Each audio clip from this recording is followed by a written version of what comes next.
বসিরহাটে বিজেপির প্রার্থী রেখা পাত্রের প্রচারে ধুন্ধুমার, বাধা দেওয়ার অভিযোগ তৃণমূলের বিরুদ্ধে। অর্চনা মজুমদারকে চরম হেনস্থা, মারধর, বাধ্য হয়ে এলাকা ছাড়েন রেখা পাত্র।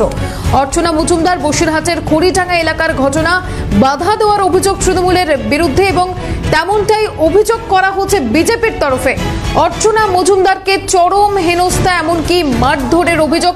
সেই ছবি এই মুহূর্তে আপনারা দেখতে পাচ্ছেন। অর্চনা মজুমদারের সঙ্গে একেবারে ধস্তাধস্তি সেই ছবি আপনারা দেখতে পাচ্ছেন। বিজেপির তরফ থেকে যে গুরুতর অভিযোগ করা হচ্ছে, অর্চনা মজুমদারকে চরম হেনস্থা, এমনকি মারধর করা হচ্ছে। ক্যালকাটা নিউজে এই মুহূর্তে এক্সক্লুসিভ সেই ছবি আপনারা দেখতে পাচ্ছেন। রেখা পাত্রের প্রচার, সেখানেই একেবারে ধুন্ধুমার কাণ্ড। রেখা পাত্রের প্রচারে অর্চনা মজুমদারকে চরম হেনস্থার ছবি এই মুহূর্তে দেখতে পাচ্ছেন আপনারা।